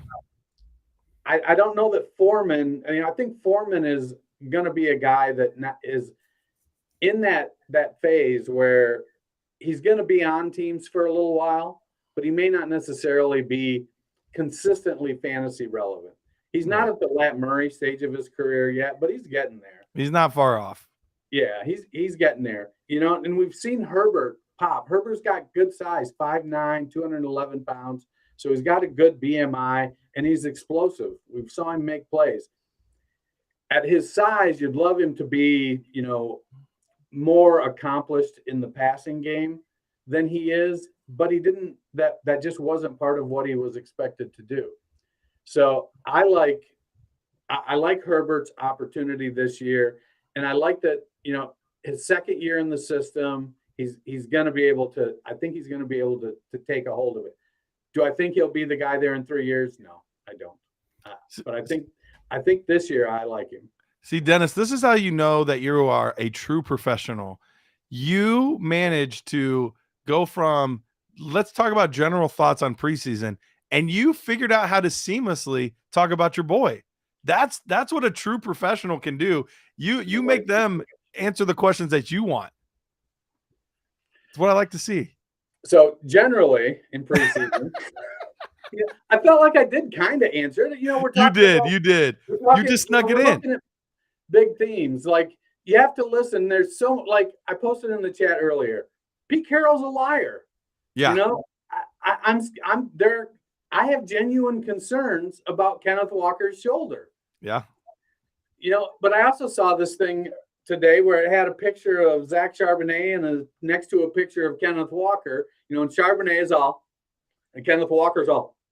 And I'm like, well, if I'm going into a fight, I want the guy that's mugging there. I don't want that little happy-go-lucky dude. So it feels like, Walker just has an explosive element to his game that if he can get away from trying to bounce everything outside, I don't think Charbonnet takes the job. But I think Charbonnet will complement him because he is bigger and he does. I think he is more functional in the passing game. He's a better receiver.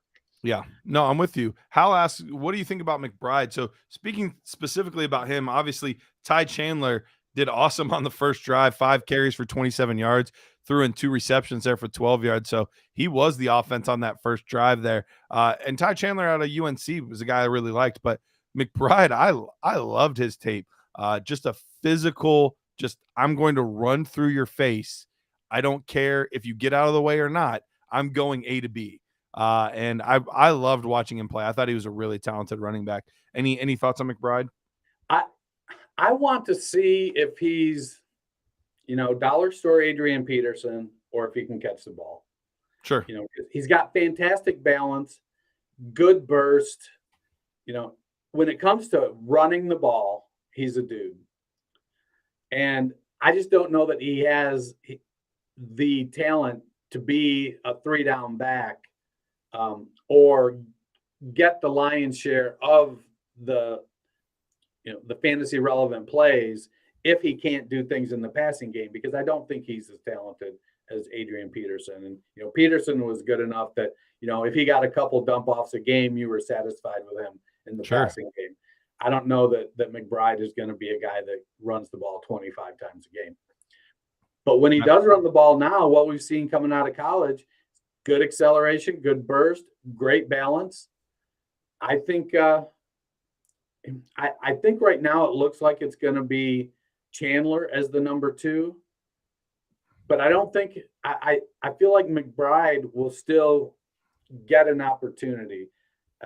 Absolutely. I have to go back and look at Madison's contract. I know they signed him to, I think, a 3-year extension, but it wouldn't surprise me if they're trying to get out of it after this year with Chandler and McBride. Absolutely. Keith asks if we're concerned about Smith getting in there at the goal line instead of McBride. I'm not overly concerned about anything that happens in these preseason games. You never know what player they're trying to put where. They're just testing everything out at this point, and I'm guessing they're going to want to give McBride like whole series later in the game. So that's my guess in this. Yeah, I think with Abram Smith, they want to make sure that he's functional as a running back because he's a special teamer. For sure. He's going to make his money playing special teams in the NFL. He was a linebacker, then a running back at Baylor. And, as much as I would like to see him, get an opportunity, I just don't know that it's in the cards for him to be a fantasy guy. He'll be a guy that's always on a team for the next 7-8 years, but it'll be because of his special teams play. So Jordan Heckler said he wanted some help real quick, and I'm guessing this is a redraft, and he's thinking about drafting Devontae Adams in the first round, second round Josh Jacobs, third whoever's the best on the board. then maybe Justin Fields in the 4th. And so with this, I have no problem in a vacuum with any of those guys in the range that you're talking about. But my only hesitation would be, don't lock in so much on a player right now that you might miss a better player that becomes available. And you say like, well, I'm for sure taking this player, or, you know, a receiver here, maybe a running back falls that you didn't think would fall in the first round. And you don't have to take Devontae Adams there. Instead, you can get Derrick Henry, or, you know, whoever. You can get a player that you feel a little bit better about. Maybe it's not the exact guy you want. So in a vacuum, sure, like I'm fine with those players, although that might be a slight reach. What's the ADP on Devontae? Yeah, that might be a slight reach on Devontae. His is looking right around the 15th pick right now, wide receiver 8. So that might be a slight reach on him. But I have no problem with Josh Jacobs in the 2nd round. I think he's absolutely a guy that I want to get. So, and if you don't like Henry, that's fine. Nick Chubb or Stephon Diggs or Bijan. So my only concern is I don't know if I want to have 2 Raiders. Yeah.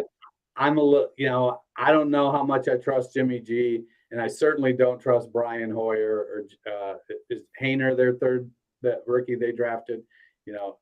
Yeah. I think just, it's O'Connell, right? Oh, Aiden O'Connell, that's right. Yeah.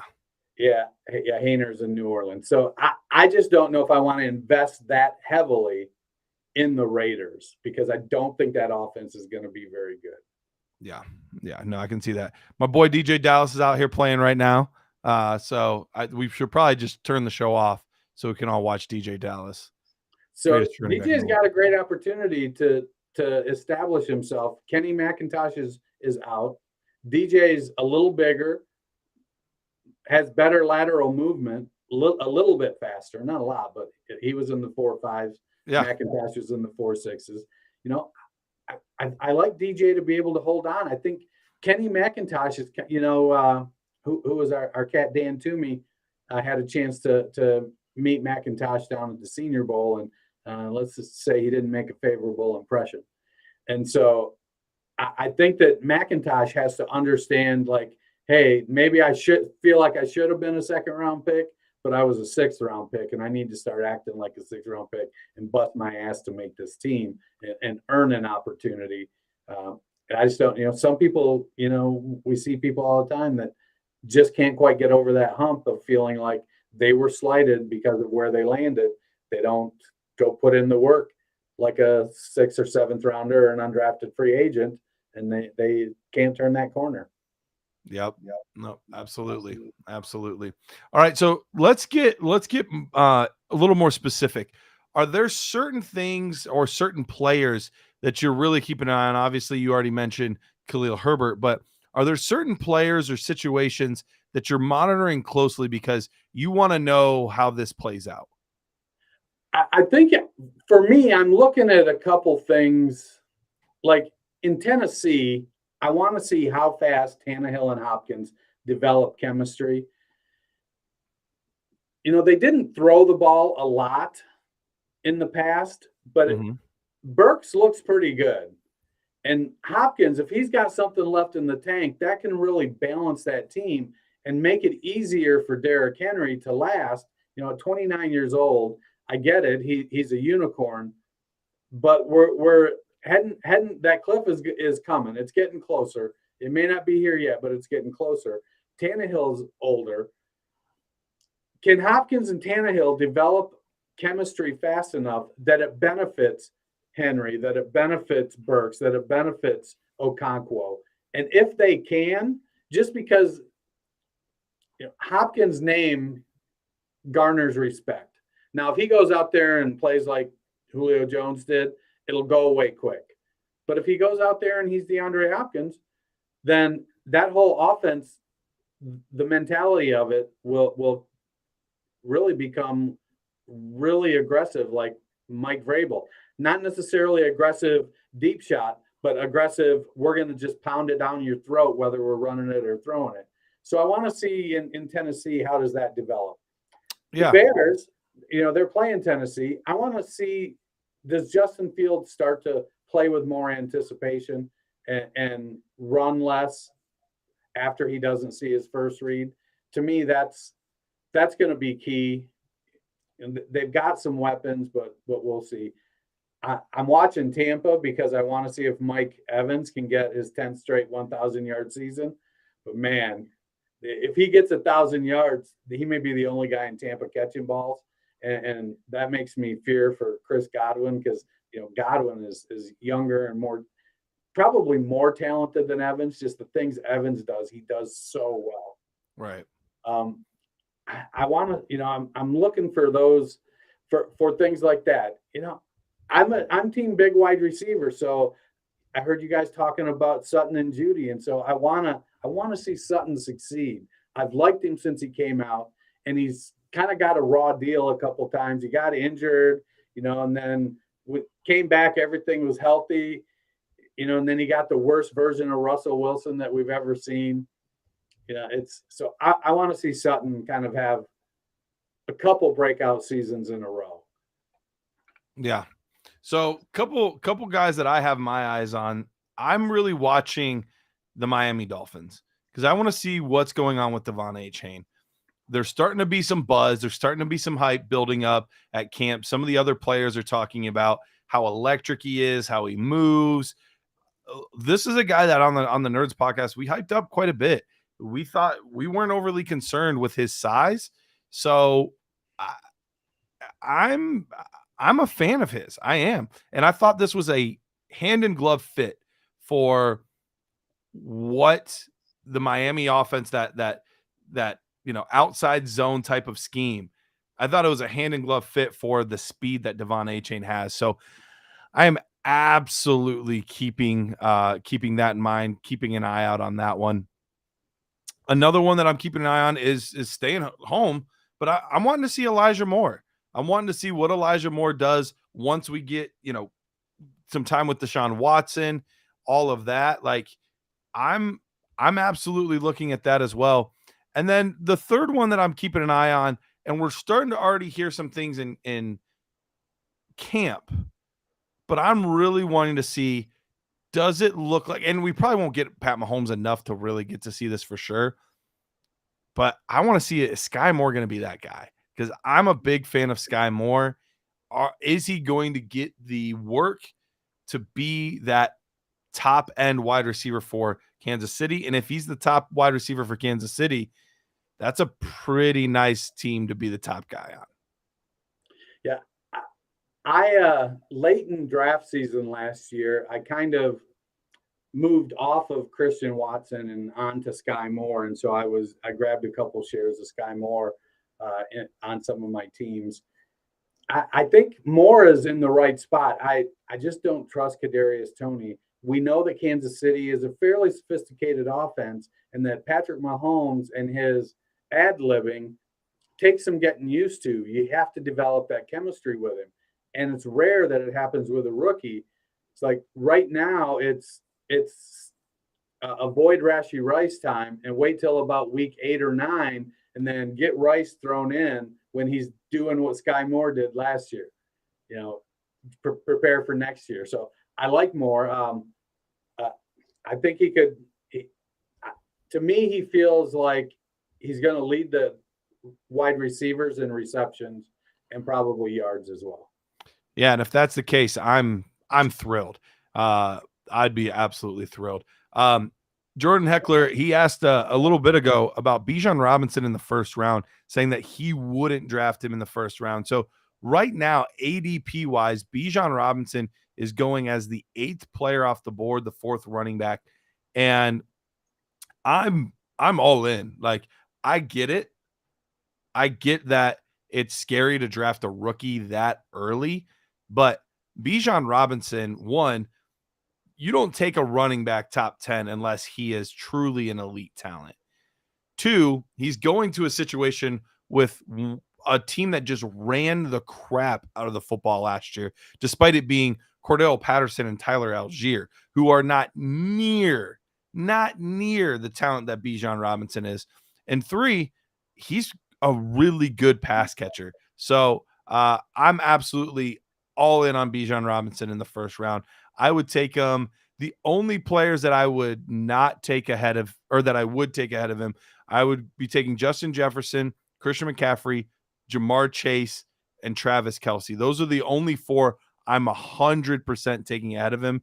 After that, I'm fine taking him anywhere after that. I don't know. What about you, Dennis? Yeah, I mean, he was just like handed all of the things you look for when you are looking for a stud running back. High draft capital, fantastic athletic pedigree, fantastic production profile, a team that runs the ball a significant amount. I don't see any reason, are you going to avoid him because, he might get Breece Hall? You just can't predict injuries. And so you have to take him there, I think. He's young, he's strong, he's in a perfect situation. And I kind of like Desmond Ridder. I think Ritter's mobility is going to,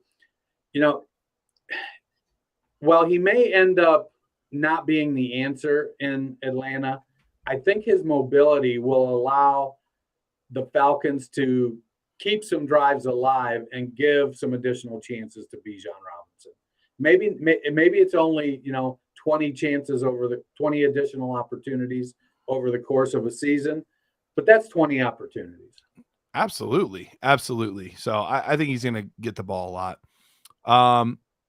Here for the memes says, I'm on the clock for 1 QB full PPR rookie draft. I have Trevor, but Dak is my backup. I don't know if I want to go receiver or just take Richardson. I'm leaning to take Richardson. So in the rookie draft, I'd be curious to hear what receivers are still available, because in a rookie draft, in 1 QB, you have 2 really good quarterbacks.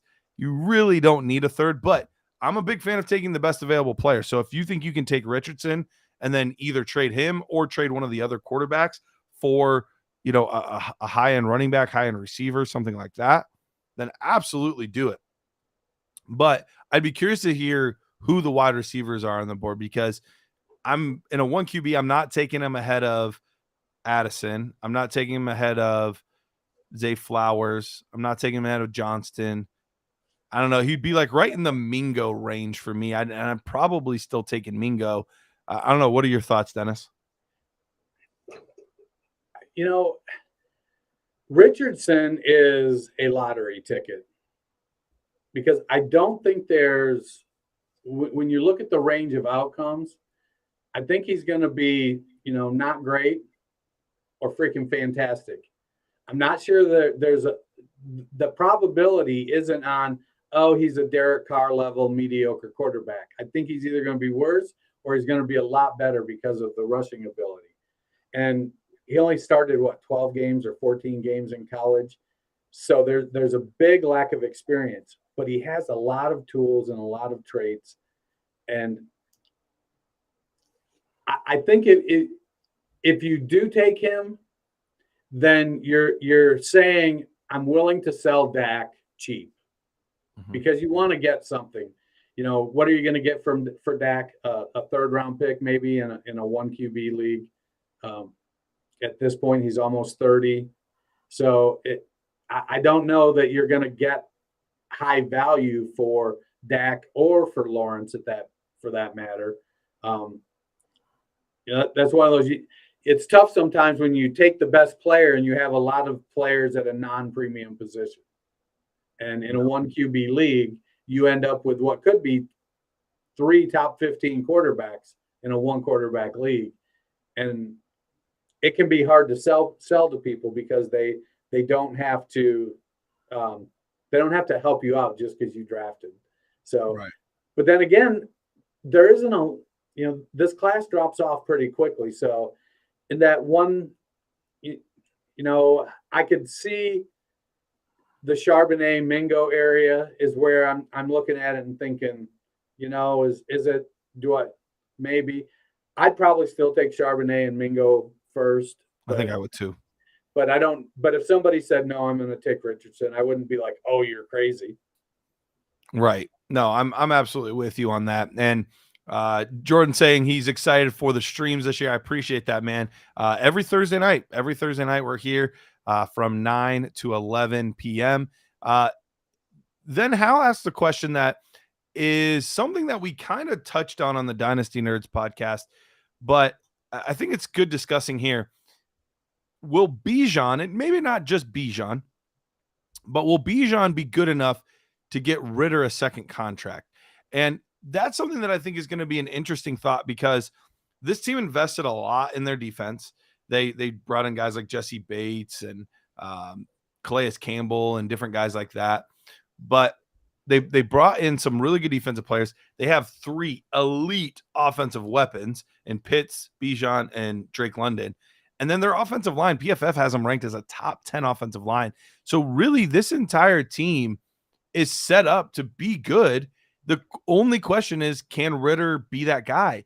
And I think that's part of the intrigue of all of this, because if this team around them performs well,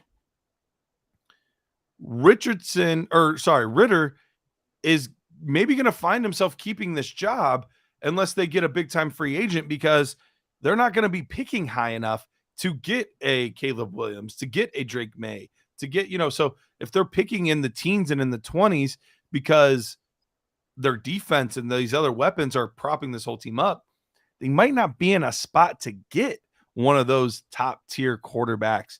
So it's going to be really interesting to kind of watch and evaluate this team, and specifically Desmond Ritter, because it could go a lot of different directions for this Atlanta Falcons team.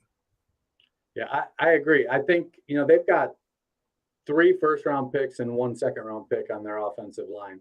Now, one of their first-round picks is a 10-year vet, but still, they're in a position where if they can add some more youth, good top-end offensive line youth, and some pieces to their defense, they could, because like you said, Pitts, London, and Bijan are 3 prime weapons. So what is he's going into year 2 right now, Ritter is, right? Right. So, and there's no fifth year, because he was a 4th round pick or something. 3rd round, yep.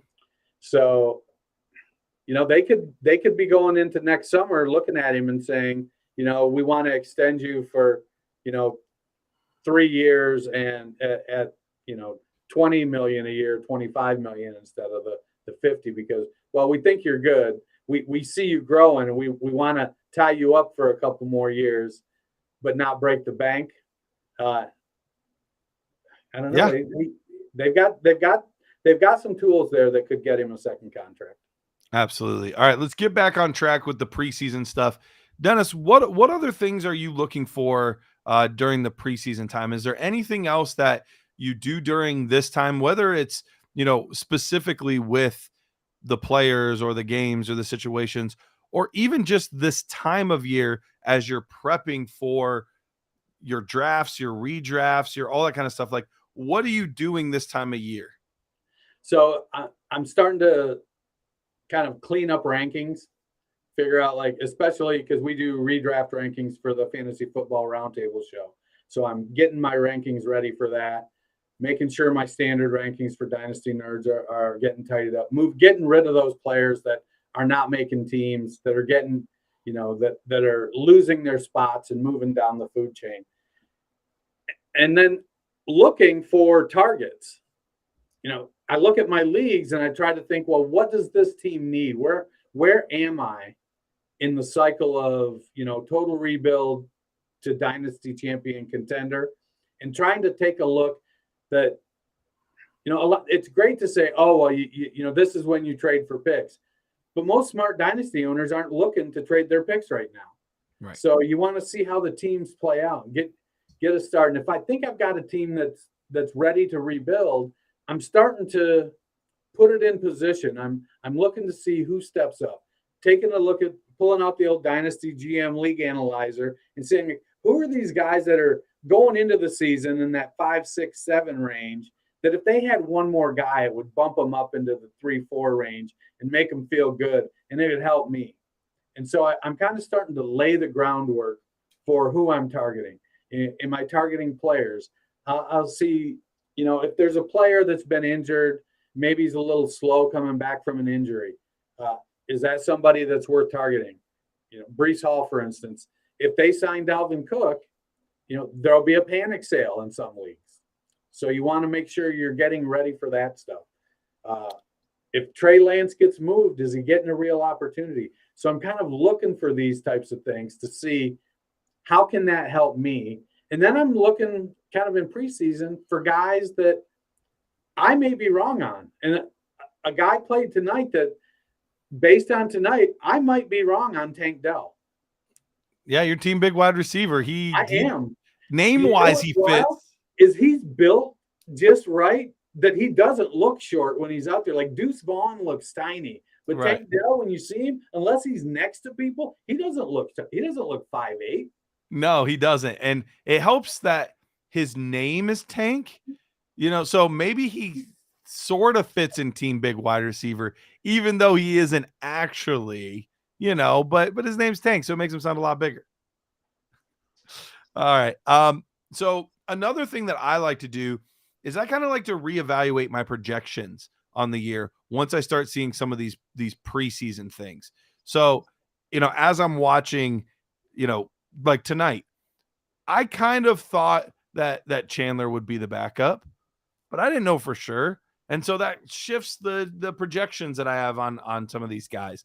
If you see a guy that you expect to be a big time contributor and he's out there with the second team, you're like, oh, maybe I need to lower his projection a little bit for this year.